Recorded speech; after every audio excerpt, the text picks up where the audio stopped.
pandemic, that is the Spanish flu pandemic, the Roaring Twenties, the Depression in the 30s, and also in the early 30s, the rise of Hitler. By 1935, when Vaughan composes his Symphony Number 4, probably one of the greatest fourth symphonies ever written, and right up there with the Ives Fourth that we're going to hear in just a little bit.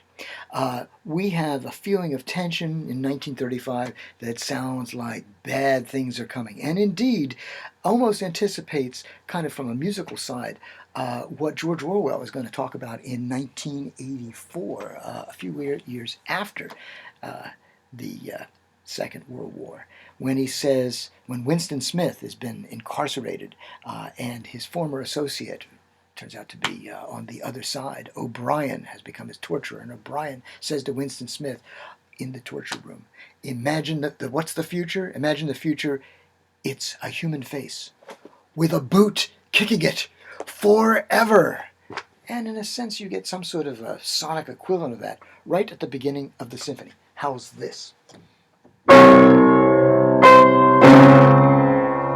Ouch!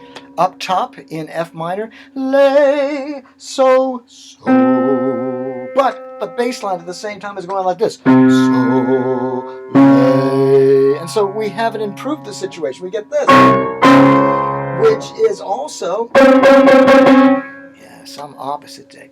That's the introductory theme, or the beginning of the thematic group. And like Beethoven, he kind of front loads this first movement as Beethoven did the last movement, but it's all foreshadowing. Pink Floyd, once again, from Dark Side of the Moon, I'm remembering this time, does a sound effects kind of collage at the beginning of the album that again is a foreshadowing. Different motifs are going to be expanded. Bernstein does this. A lot of people do, but it's a good one here. And so you get a little second idea coming along as little half-step wiggle up and down, fairly closely associated, or sonically reminiscent of the old Bach motif. In his case, there were 4 notes in a half-steppy range. This one time is only 3. He also uses 3 or 4 with a nasty climb, syncopated up, like that. And he also then has, and that little half-steppy up and down thing is important in this movement. It's also very important in the last movement, particularly the epilogue, when a fugato is sprung forth from that motif. And then a final fourth idea, just in this introduction, of quartal harmony, right? A harmony ascending in fourths. Eventually this will be the Star Trek motive too, from Alexander Courage, and Schoenberg's going to use it too. Sorry, he has used it.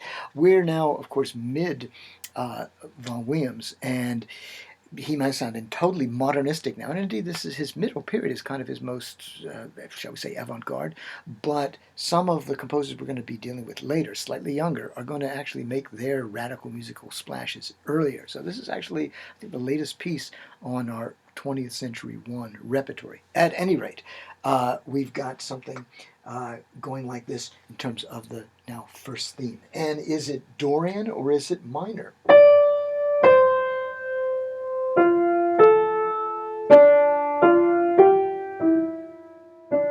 It might be do, te, me, so, do, me, fa, re, do. Yeah, we don't know if it's Dorian or minor because there's no 6th degree. It's just, and kind of blues. And the symphony after this actually has a saxophone and kind of a jazz club blues bomb out during the war itself.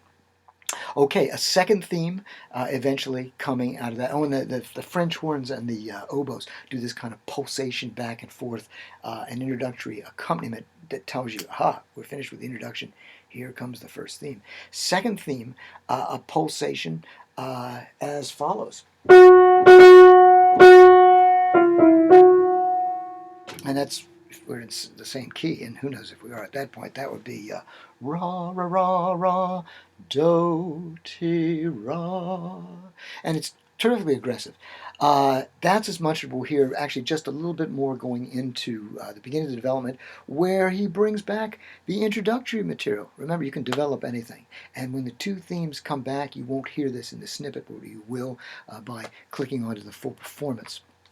as part of the repertory for this week, he brings back the second idea, not with a bang, but with a whimper.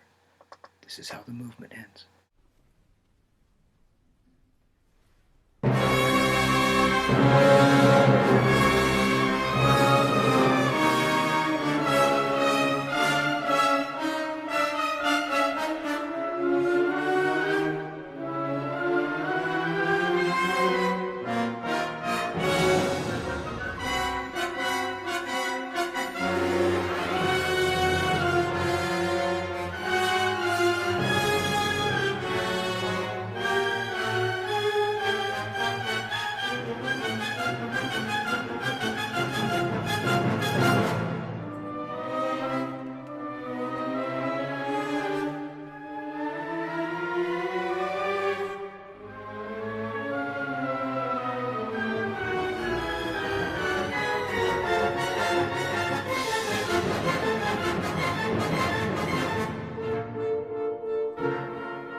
So did you like the angry conductor at the beginning of that excerpt?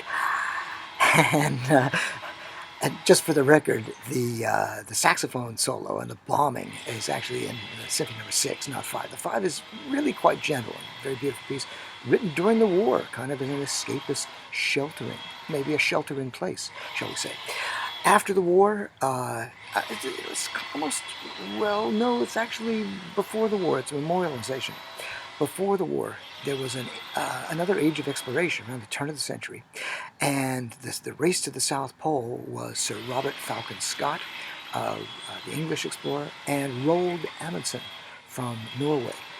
Amundsen planned better, made it to the pole without any issue and got back, and Scott's team, that did not use dogs, by the way, they used human transport, not a good idea, froze to death at the South Pole. And there's wonderful freezing to death music.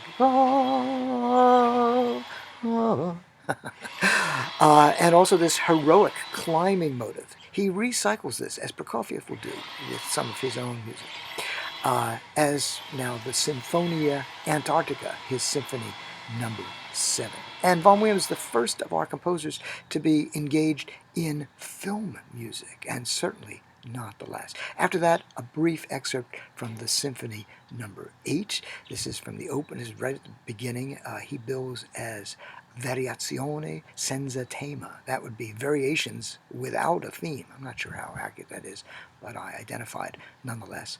And there is a Ninth Symphony, and guess what happens to him after that?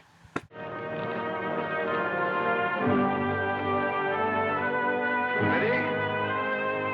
Heave.